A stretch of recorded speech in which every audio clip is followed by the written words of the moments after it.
Thank you very much for inviting us to the first International Radiology Conference of the Ministry of Health and Population. My name is Heine. I'm a global clinical scientist at Quantum, and I'm joined by Loon, who is the Customer Success Director. We will talk to you today about AI assistance in prostate cancer radiology workflow and real-world clinical evidence in how Quantum Prostate can support the radiologist in the screening setting. As you probably know, prostate cancer incidents are high worldwide.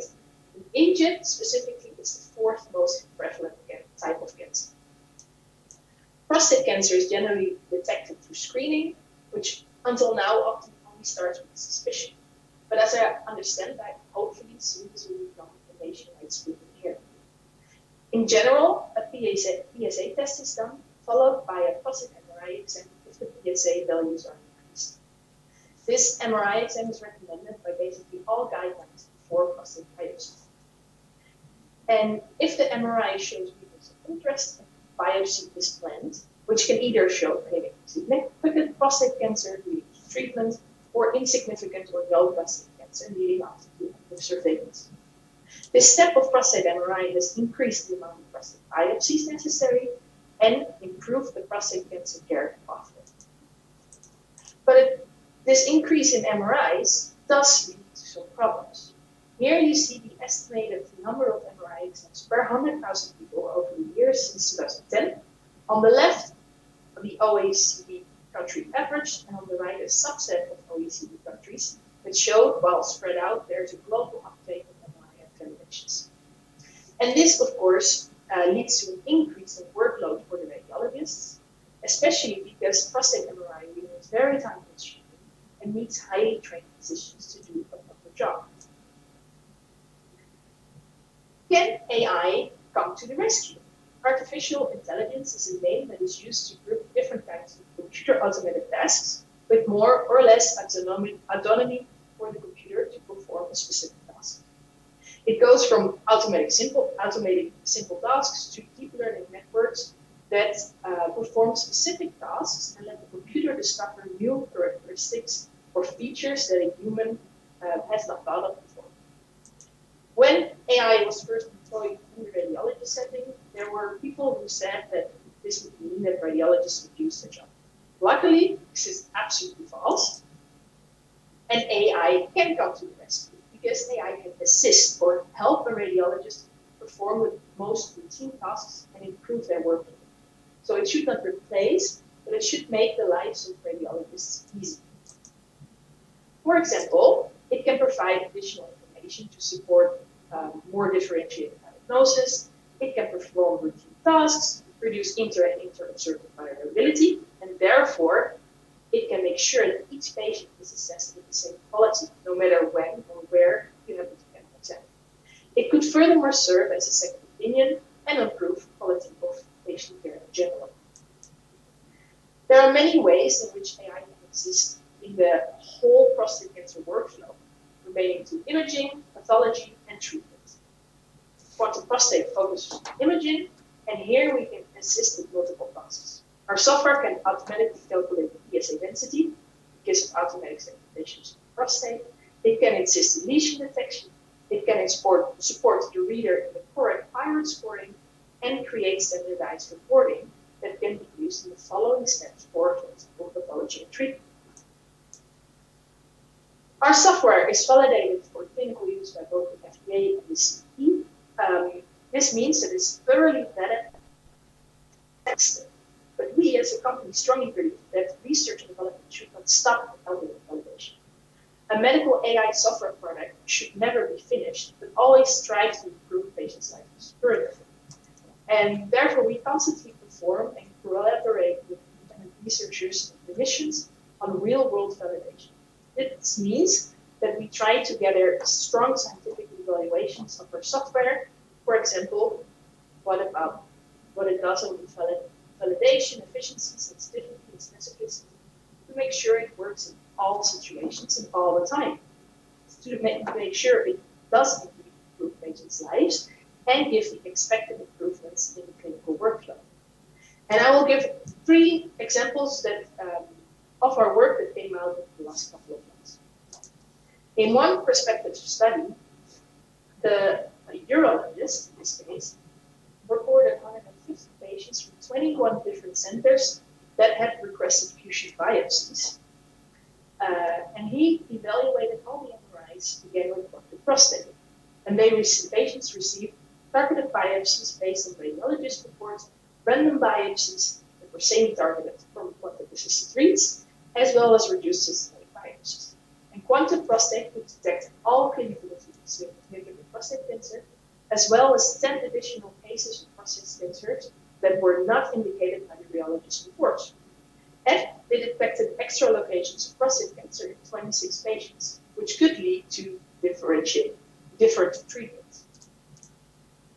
In another study, the researcher compared the readings of an inexperienced radiologist, a first-year radiology resident, with the expert read of a radiologist with 8+ years of experience. These experienced radiologists did not use quantum prostate, and the inexperienced radiologist used quantum prostate.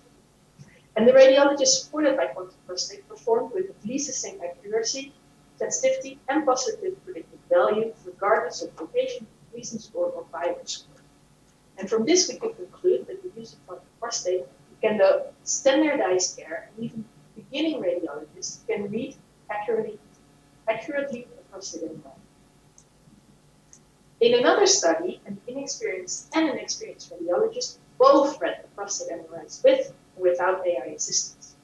And they showed slightly higher inter-reader agreement, as well as faster reporting times, which went up as fast as 14% faster for the inexperienced radiologist and 10% faster for the experienced radiologist. So we all agree that there's a need for large-scale population screening, but is prostate MRI assisted by AI a good option for pre-biopsy screening? Our real-world research efforts have shown that quantum prostate can detect prostate cancer with high sensitivity and high positive value.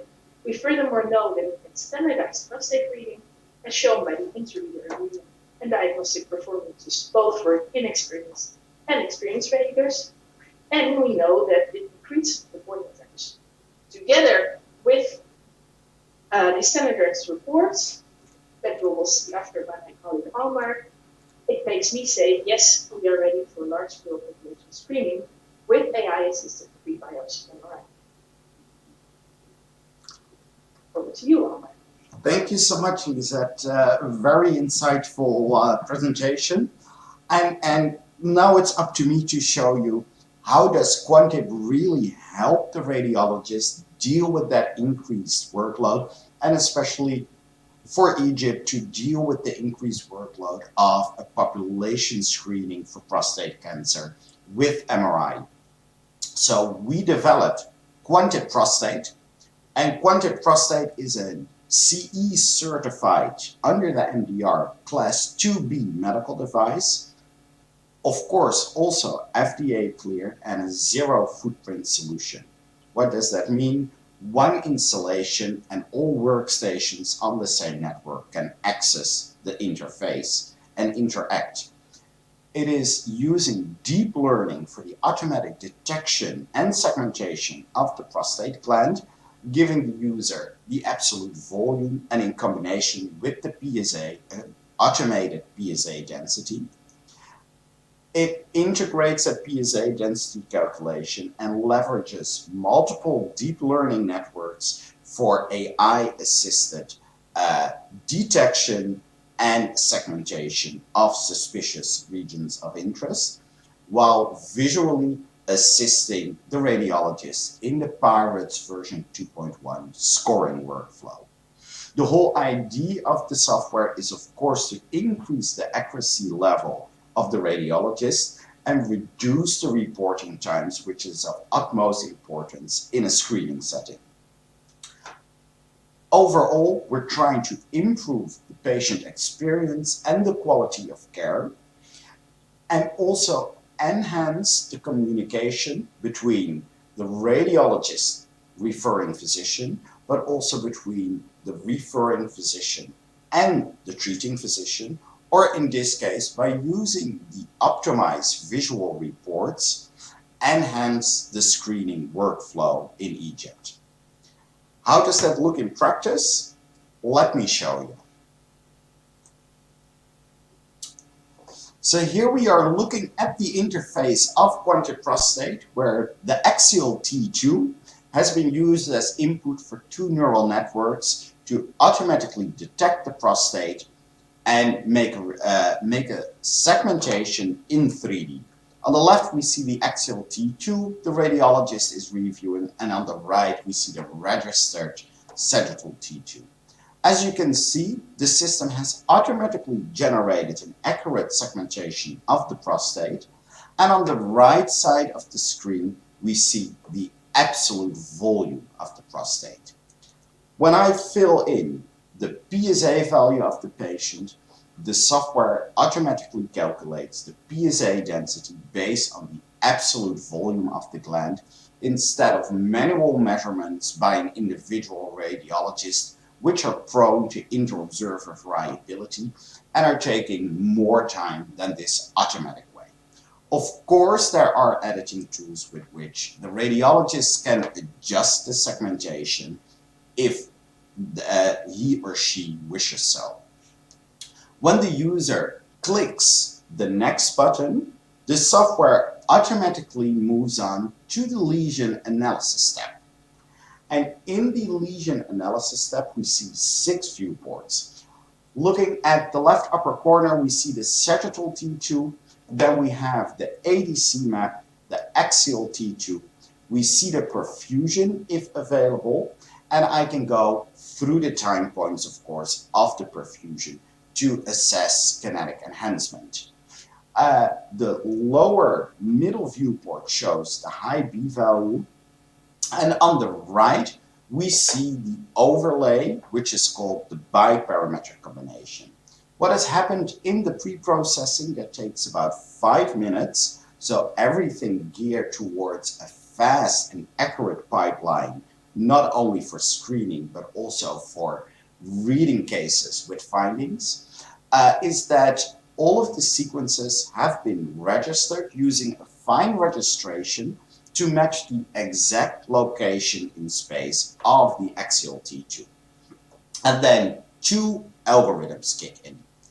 One algorithm that is combining the features in the ADC and the high P value, and a second neural network that was trained on 192 different features of PAARS 3, 4, and 5 lesions in the axial T2 and the DWI, so the A high B value and the ADC.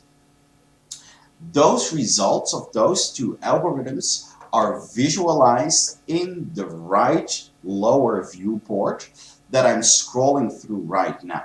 And if I scroll through that viewport, we see the outline of the prostate segmentation, and we see that certain areas in this prostate light up.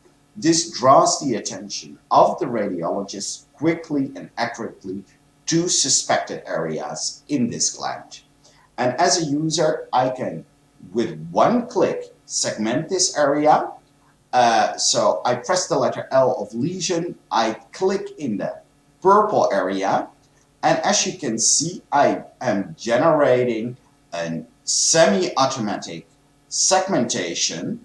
The user is always in full control, but this happens in 3D. So if I now scroll through it, you can see that I generated that segmentation through multiple slices.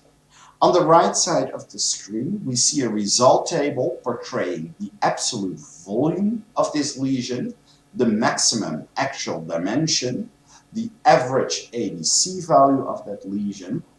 And when I click the pencil icon, the software moves to the scoring module.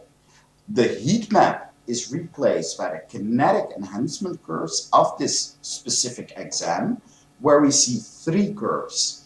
In gray, we see the kinetic enhancement of the full prostate segmentation. In orange, we see the kinetic enhancement of the full lesion segmentation, and the dotted orange line shows the peak enhancement, which we defined as the 90th percentile of most enhancing voxels in the lesion segmentation. On the right, we see the PAARS sector map, and we can see that the lesion was automatically located onto the sector map based on the sub-regional segmentation that we see in the viewports. Currently, the user can draw the lesion shape and size in the sector map.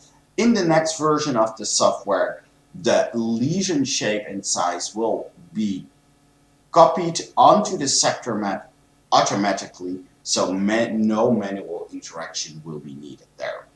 And then we move to the scoring part.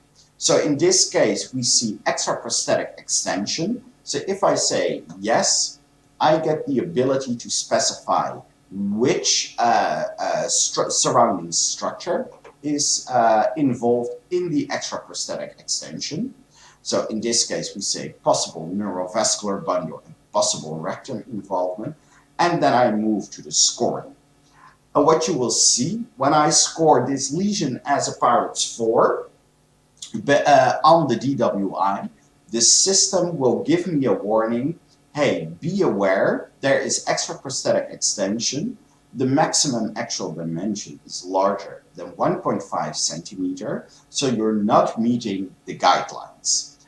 This warning will, of course, not be in the clinical report, but is specifically for the user to guide people through the quite intricate PAARS guidelines. So when I adjust this score to a 5, the warning is gone, and based on the sub-regional segmentation, the system knows that the DWI score is leading for the overall PAARS score, so it already automatically fills this in. Of course, on the T2, it's a PAARS 5 and a positive DCE. I click OK, and if there's only one lesion in this case, the user is already done with the workflow. But actually, this scan contains 2 lesions. So a user here in the left peripheral zone, we see another suspicious area. The user goes through the same process, clicks L, clicks once in the highlighted area, and here we have our lesion segmentation, volume, dimension, ADC values. I move to the scoring. We have the automatic localization of the lesion.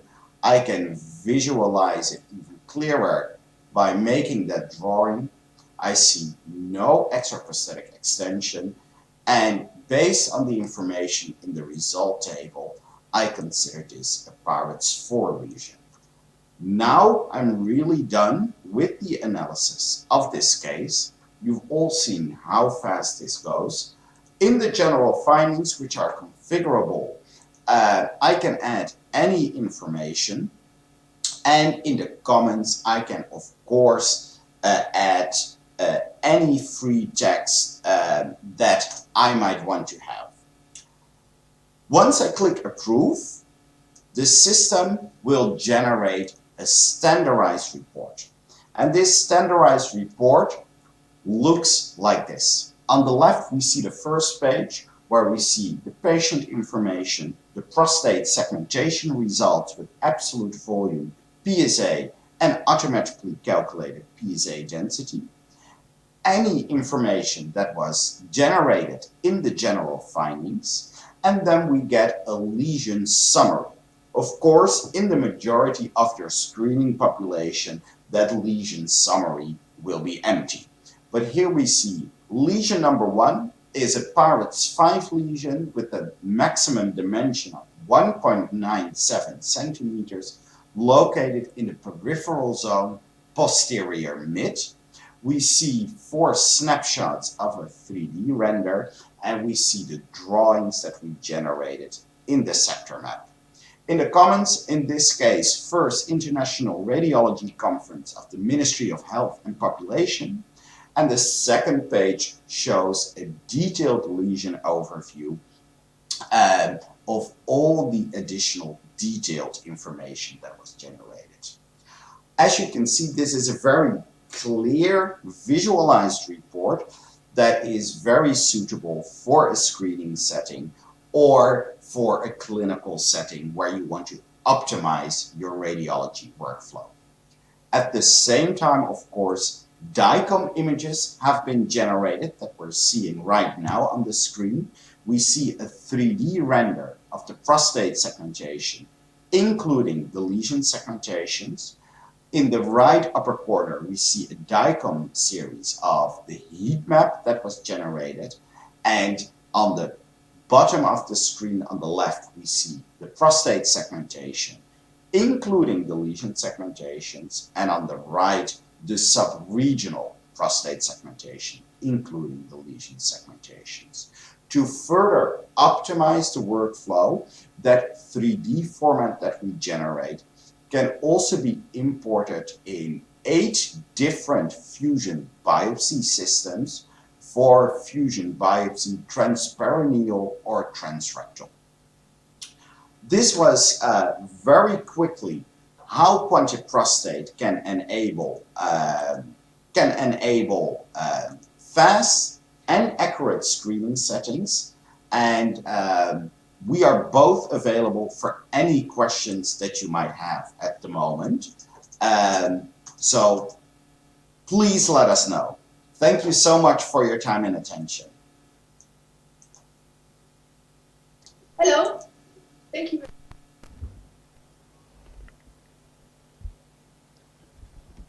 Thank you, Professor Heine and Van Loon.